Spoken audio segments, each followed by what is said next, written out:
Welcome back to the podcast series, Self-Love is a Practice. Today, I'm going to be speaking about one of my favorite topics, and that is namely the topic of self-love and purpose. Now, we've come a long way on this journey. Some of you might be jumping into the journey right here at self-love and purpose. I want to take us back to one of my first podcasts where I spoke about who am I and whose life was I living. As I mentioned then, I was raised to do unto others as I have them do unto me, to be the dutiful daughter, to study hard, work hard, and all will be beautiful. And for a very long time, I did that. And then in my mid-30s, I had an awakening, and I realized that though I had done everything I was told to do, there was something missing that I couldn't quite articulate. There was an emptiness that I felt in my life that nothing material was filling. I had the job, I had the 2 degrees, I had the luxury car, I had the designer clothes, I had the boyfriend, I had all of it. And here's what I discovered. Who I was being, or rather what I was doing, was not in alignment with who I was being. And so that brought me to the question, well, who am I really? I had worked for the United Nations at this point up to about 15 or 17 years. And I can still vividly recall that day in Indonesia at UNICEF where I sat at my desk and I did what I call a self-analysis of myself. I made 4 columns. I wrote up what I loved doing, what my passions were, what I was good at, what I was educated in, and what my experience was. And as a result of that exercise, what became very, very clear to me was I wanted to be working with people. I wanted to be serving humanity. I wanted to be working at a global level. I wanted to be connecting to the heart of people. And in that moment, my purpose was ignited. That recognition, that realization, that awakening, of which I contribute a huge part of my yoga practice to, led me to step away from the United Nations. I went off to New Zealand.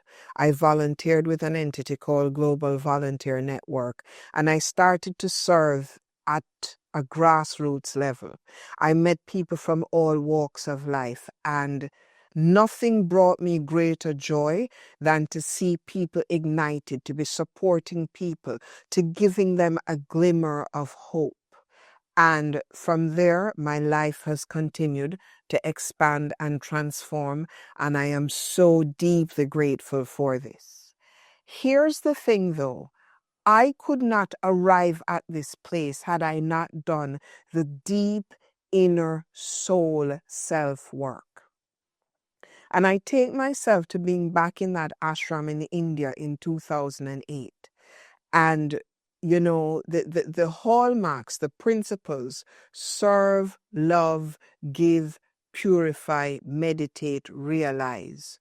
Those became the pillars of my life. And here's the thing, when you are embodied in your purpose, you are focused on giving. Because while you give of yourself, you do not give away yourself.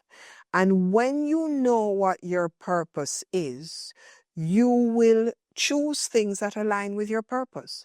Because if something is not in alignment with your purpose, then you can feel it. Self-love and self-purpose are intrinsically connected. You want to be loving yourself enough to align with your soul's calling. Purpose is not a destination, but a continuous unfolding that enhances your self-love. So how do we cultivate purpose? I said it earlier on. Reflect on what your passions are. What are your values? And I want to let you in on a little secret. Your purpose and who you are, you already know from you're about the age of 7 years old. If you can reconnect to your inner child, connect to the things that you love doing naturally when you were a child, whether it was dancing, whether it was painting, whether it was organizing, whether it was driving your little truck, whatever that is, your purpose lives somewhere in there.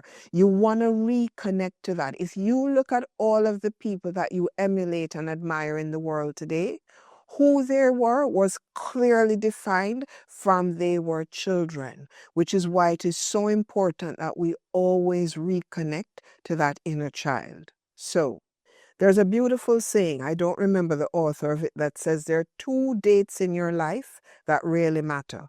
The first is the day that you were born, and the second is when you realize why you were born. And when you discover what your purpose is, life gets really urgent and apologetic, and you cut away anything that does not align with who you are being and where you are going. You really do, because you don't have time to waste. I will say it again. 2 days that matter in your life. You've had one of them already. You're here. You're born. Question now is, who are you? Why are you here? Why are you taking up space on this earth? What are you here to do? And at the risk of sounding very radical, if you were to take your last breath today, are your actions in alignment with what you came here to do? If you're still trying to figure out, well, why the hell am I here? Practice compassion. Be gentle with yourself. Go back to the drawing board. Start to inquire. Start to notice the things that speak to you. Start to spend time, self-reflection. Yeah? I want to leave you with something. Purpose fuels the heart, and self-love is the engine that drives it forward. I repeat, purpose fuels the heart, and self-love is the engine that drives it forward. Thank you so much for being here.